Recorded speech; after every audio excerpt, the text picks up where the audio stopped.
Good afternoon and welcome to Linda's Sue Plants for you. I'm bringing you a short video here today. I was getting ready to repot some plants, but before I do that I have to address some other issues that are going on. And they're actually going on all over my house, so I'm really perplexed right now, and I'm hoping that there'll be some seasoned plant friends that may be able to shed some light and put it in the comment section. But basically, this plant here, this is the golden pothos, and it's not golden because it doesn't get enough light, but I've had this plant here for years and it was fine. But as you can see, hopefully, it's not looking fine right now. It's really kind of, I don't even know how to describe what it's doing, but it doesn't look good. Normally down at the bottom there, all you see are heart-shaped leaves facing you, but as you can see, there's a lot of stems sticking out, and it just looks like there's something wrong. You know, kind of like when you have a friend or a family member that is just looking at themselves, but they haven't yet said that they're sick. That's about where we're at here. One of the first things that I noticed, however, was in my Aglaonema. I've had this plant for quite a while. I'm going to say at least a year or more, and it was growing beautifully. I didn't have any problems with it, but right now it is losing its color, and only on one side, so that's really kind of strange. But I did have to cut off some dead leaves. I'm not going to cut these off yet. I want to see if I'm going to try an experiment.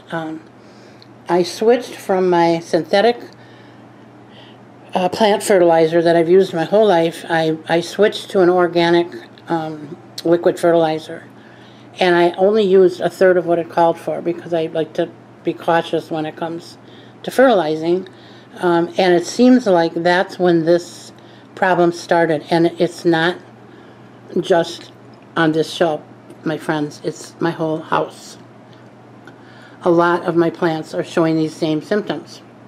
And for a while I thought maybe the fertilizer was just too strong. But because I used so little of what it called for, I realized pretty quickly that that couldn't be the problem. So as I delved into this a little deeper, and I got up a little closer and really inspected, I saw a few things that I'm really scared about, actually, because I believe that my pothos has a fungus, and we all know how scary that can be. I can see these spots on here, and they are on quite a few of the leaves. Hopefully you can see that. There it is. And that seems to be going on this whole plant. Let me see if I can go back out here so you can see little spots. Now, I know that I have seen those kind of spots before over the years, and it didn't mean anything. It was just a dried out spot, and for whatever reason nothing ever happened. But this time I'm really concerned. This long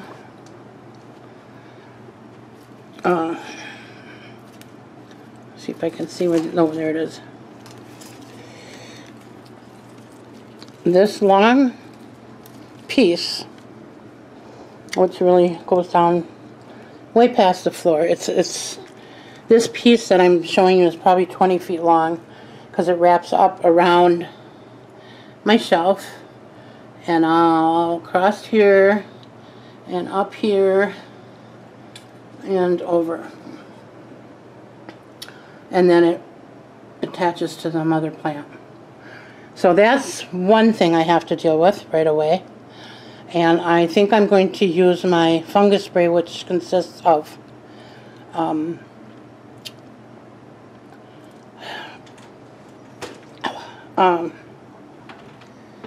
getting a blank. Oh, rubbing alcohol and water mixture.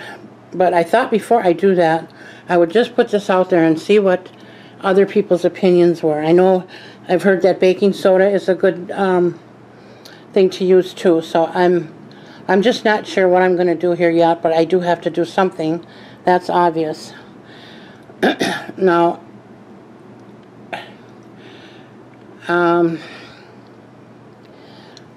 my peace lily, that's another one. I had 2 leaves that were chlorotic, just like my aglaonema, or otherwise known as Chinese evergreen. Those 2 leaves I did cut off because they were, in addition to being chlorotic, they were drooping really bad. So I just cut those off. This, for those of you that remember, is the plant from my dad's wake. And at one time it was big and beautiful, and then I almost lost it, and then I brought it back to life, and it's really been doing great up until recently. I also have silver leaf fern. I don't know if you probably can't see all of that. That was coming along real nicely, and that is also declining. And my ginseng tree here is also having issues. As you can see, there's quite a few brown spots in that stone. Those are dead leaves that fell off unbeknownst to me. And you can see in here, these leaves are definitely having issues. So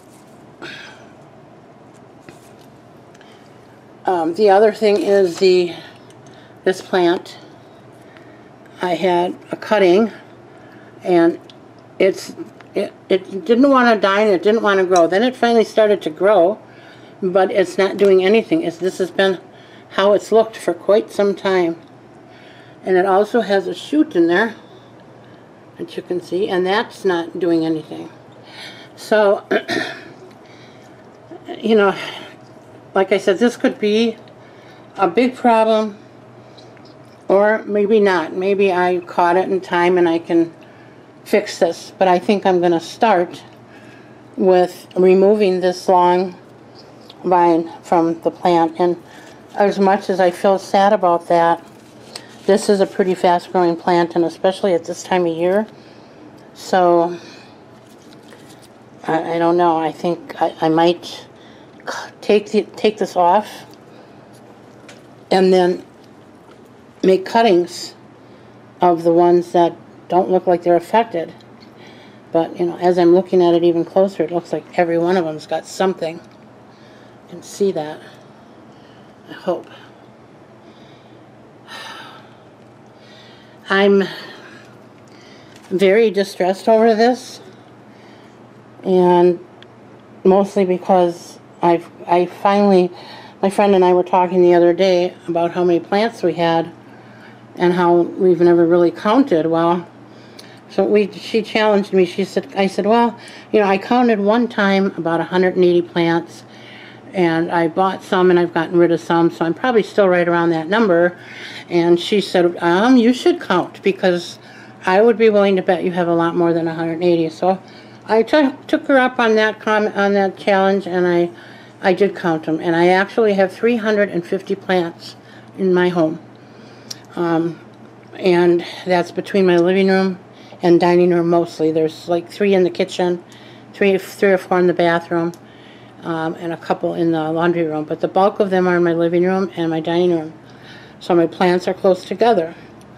So, and the reason I'm telling you all this is that is what's causing my stress, because if I can't get rid of this problem, I have a lot to lose, and that will really make me sad. So I'm hoping that I can get some feedback from you all.